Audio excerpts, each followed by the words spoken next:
Our passage from today, from 1 Samuel, begins like this. Now the boy Samuel was ministering to the Lord under Eli. The word of the Lord was rare in those days. Visions were not widespread. And at that time, Eli, whose eyesight had begun to grow dim so that he could not see, was lying down in the room. Visions were not widespread. The word of the Lord was rare. Eli's eyesight had grown dim. It's all so interesting.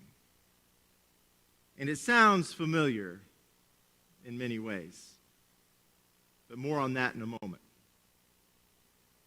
Our wonderful story, a version of which you just heard during children's time, continues from that beginning. And the author writes that the boy Samuel heard a voice call his name 4 times. The first 3 times that he heard the voice speak his name, the most precious of all words anyone can ever hear spoken, when it's spoken with tenderness, Samuel assumed that his mentor, the one under whose guidance he served, Eli, was calling out to him for help. Now, an important quick aside about names. In Hebrew, the original language of our text, names were not just names. They were also words that had meaning. The name Samuel means something like the name of God, or, more powerfully in my opinion, God has heard. He was named this by his mother, another really important story. His mom's name is Hannah, and she named him this so that anyone who heard his name or spoke his name remembered the God of promise, God's faithfulness. Samuel, God has heard. Can you imagine? So back to the story. Each of the first 3 times that Samuel, God has heard the voice speak his name into the dim light of nighttime, Samuel approached Eli, asking him, why did you call my name?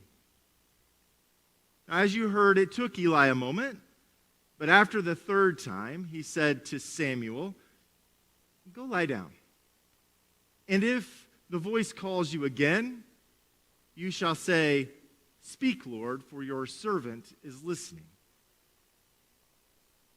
Samuel, God has heard, did so. He went back to lie down again. 3 times the voice called. 3 times Samuel got up to go to Eli. The 4th time. The 4th time that God called Samuel, he did as Eli had said. This time, after the voice was spoken, Samuel responded, listened, rested, then got up to serve. The story continues. The Lord was with him and let none of his words fall to the ground. Everyone knew Samuel, God has heard, was a trustworthy prophet of the Lord. In those days, in the days of Eli and Samuel, were visions not widespread because eyesight, like the eyesight of Eli, had grown dim? In those days, was the word of the Lord rare because people had forgotten to listen when they heard their name. What about in these days? In the days in which we live? Is our eyesight so dim that we can no longer envision possibility? Does our culture no longer dream dreams together of what the Reverend Dr. Martin Luther King called the beloved community, where poverty, hunger, home insecurity, prejudice, oppression, and violence cease to exist? Has it become too difficult to see? Is the word of the Lord rare because ears only listen to that which is convenient, simple, the path of least resistance? Have we confused other voices for the voice of the Lord when we hear those voices calling our name? Is it too loud to hear anything above the cacophony of noise? After hearing the voice of the Lord, after hearing his name spoken by God, after seeing the vision, Samuel got up. He took action. He no longer remained reclining in the temple.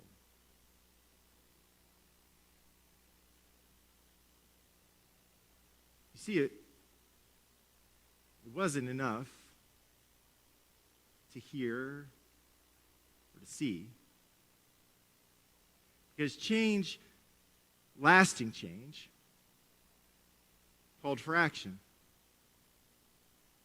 It always calls for action. In his final Sunday sermon, preached on March 31st, 1968, at the National Cathedral in Washington, D.C., just 5 days before he was assassinated in Memphis, Dr. King said,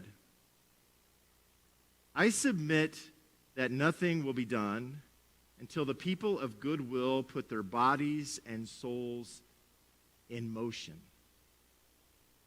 And it will be the kind of soul force brought into being as a result of all of this that I believe will make the difference. People of goodwill who put their bodies and souls in motion bring change. People who no longer remain seated. People who, like Samuel, get up. People like you. And even when you get knocked to the ground, get up. After time is taken to rest and rejuvenate, get up. When you are discouraged and dissuaded, get up. After falls and foibles and failures, of which there will be many, get up. When you hear the voice calling your name, get up. And we get up because of the sure promises of the one who knows each of us by name, the one who dwells with us and within us, individually and as a whole, the one who is the author and sustainer of the beloved community, the one who calls each one of us. And the good news is that we don't get up alone. We never get up alone. We do so together, for I need your shoulder to lean on. And you may need a hand to stand. But together, there is no uncertainty that we cannot face. There is no challenge that's too grand. There is no obstacle too wide. So friends, do not be discouraged. God is calling.